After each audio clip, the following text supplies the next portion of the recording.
ಇನ್ನು ಮೊನ್ನೆ ನಡೆದಂತಹ ಲೋಕಸಭಾ ಚುನಾವಣೆ ವೇಳೆ ಮತದಾನವನ್ನ ಅಂದ್ರೆ ಮತದಾನದ ಕರ್ತವ್ಯ ನಿರ್ವಹಿಸಿದಂತಹ ಸಿಬ್ಬಂದಿಯೇ ಮತದಾನದಿಂದ ವಂಚಿತರಾಗಿರುವಂತಹ ಸ್ಟೋರಿ ಇದು.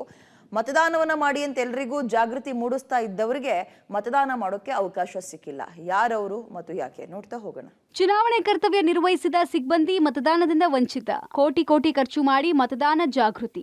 ಆದರೆ ಚುನಾವಣೆ ಸಿಬ್ಬಂದಿಗಿಲ್ಲ ಮತ ಚಲಾಯಿಸುವ ಹಕ್ಕು. ಈಗಾಗಲೇ ರಾಜ್ಯದಲ್ಲಿ ಲೋಕಸಭಾ ಚುನಾವಣೆ ಮುಕ್ತಾಯ ಆಗಿದೆ. ಲೋಕಸಭಾ ಚುನಾವಣೆ ಮುಗಿದ ಬೆನ್ನಲ್ಲೇ ಚುನಾವಣಾ ಕರ್ತವ್ಯ ನಿರ್ವಹಿಸಿದ ಅಧಿಕಾರಿ ಸಿಬ್ಬಂದಿ ಮತದಾನದಿಂದ ವಂಚಿತವಾದ ಪ್ರಕರಣ ಬೆಳಕಿಗೆ ಬಂದಿದೆ. ಚಾಮರಾಜನಗರ ಲೋಕಸಭಾ ಕ್ಷೇತ್ರದ ವ್ಯಾಪ್ತಿಯಲ್ಲಿ ಹಲವು ಅಧಿಕಾರಿಗಳು ಹಾಗೂ ಸಿಬ್ಬಂದಿ ಮತದಾನದಿಂದ ವಂಚಿತವಾಗಿದ್ದಾರೆ. ಚುನಾವಣೆ ಅಧಿಕಾರಿಗಳು ಕೋಟಿ ಕೋಟಿ ಖರ್ಚು ಮಾಡಿ ಮತದಾನದ ಜಾಗೃತಿ ಮೂಡಿಸಿದ್ರು. ಆದರೆ ಕೆಲವು ಅಧಿಕಾರಿಗಳ ತೀವ್ರ ತೆರನಾದ ಕರ್ತವ್ಯ ಲೋಪದಿಂದ ಚುನಾವಣೆ ಸಿಬ್ಬಂದಿಗಳೇ ಮತದಾನದಿಂದ ದೂರ ಉಳಿಯುವಂತಾಗಿದೆ. ಗೌರ್ಮೆಂಟ್ ಎಂಪ್ಲಾಯಿ ಈ ಬಾರಿ ಚಾಮರಾಜನಗರ ಲೋಕಸಭಾ ಕ್ಷೇತ್ರದ ನಂಜನಗೂಡಲ್ಲಿ ಚುನಾವಣಾ ಕರ್ತವ್ಯಕ್ಕೆ ನಿಯೋಜಿಸುವ ಸ್ಥಳದಲ್ಲಿ ಅಂದರೆ ನಂಜನಗೂಡಲ್ಲೇ ಇಡಿಸಿಗೆ ಅಪ್ಲೈ ಮಾಡ್ತೀನಿ. ಸಿಸ್ಟಮಲ್ಲೂ ಕೂಡ ಜನರೇಟ್ ಆಗುತ್ತೆ.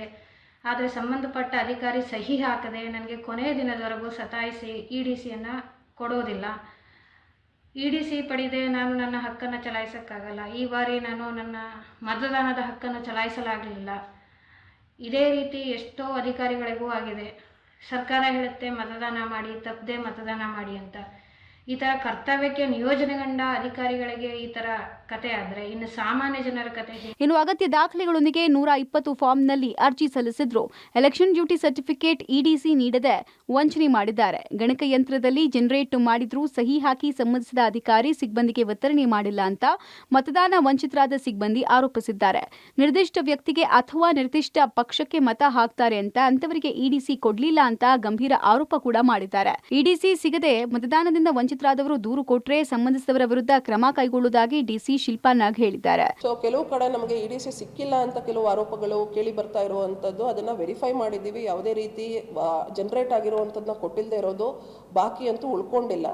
ಸ್ಪೆಸಿಫಿಕ್ ಆಗಿ ಏನಾದರೂ ಕೇಸಸ್ ಇದ್ರೆ ಖಂಡಿತ ಡೈರೆಕ್ಟ್ ಆಗಿ ಇಲ್ಲಿ ಕಂಪ್ಲೇಂಟ್ ಕೊಡಬಹುದು. ನಮ್ಮಲ್ಲಿ ಕೂಡ ಒಂದು 1950 ಹೆಲ್ಪ್ ಲೈನ್ ಇದೆ. ಅಲ್ಲಿಗೆ ಜಸ್ಟ್ ಫೋನ್ ಮಾಡಿ ಕಂಪ್ಲೇಂಟ್ ಕೊಟ್ಟರು ಇಮಿಡಿಯೇಟ್ಲಿ ವೆರಿಫೈ ಮಾಡ್ತೀವಿ. ಯಾಕಂದ್ರೆ ಈಗಾಗಲೇ ಎಲ್ಲ AROs ಸರ್ಟಿಫಿಕೇಶನ್ ಕೊಟ್ಟಿದ್ದಾರೆ. ಎಲ್ಲ ಇಡಿಸಿಸ್ ಏನು ಜನರೇಟ್ ಆಗಿದೆ ಅದನ್ನ ಡಿಸ್ಟ್ರಿಬ್ಯೂಟ್ ಮಾಡಿದ್ದೀವಿ ಅಂತ. ಯಾವುದೋ ಒಂದು ಕನ್ಫ್ಯೂಸ್ ಮಾಡಿ ಪೋಸ್ಟಲ್ ಬ್ಯಾಲೆಟ್ ಇರೋರು ಇಡಿಸಿಗೆ ಒಂದು ಅರ್ಜಿ ಹಾಕಿರೋ ಅಂಥವ್ರು ಆ ಥರ ಏನಾದ್ರೂ ಕನ್ಫ್ಯೂಷನ್ನು, ಟೆಕ್ನಿಕಲ್ ಪ್ರಾಬ್ಲಮ್ಸ್ ಇಂದ ಕನ್ಫ್ಯೂಷನ್ ಆಗಿರೋರ್ದು ಈ ಥರ ಉಳ್ಕೊಂಡಿದ್ರೆ ಅದಕ್ಕೆ ನಾವು ಏನು ಕ್ರಮ ಮಾಡಬೇಕು ಮಾಡ್ಬೋದಾಗತ್ತೆ. ಒಟ್ನಲ್ಲಿ ಮತದಾನ ಜಾಗೃತಿ ಮೂಡಿಸುವ ಚುನಾವಣಾ ಸಿಬ್ಬಂದಿಯೇ ಮತದಾನ ವಂಚಿತರಾಗಿದ್ದಾರೆ. Vijayakumar, public TV, Chamarajanagar.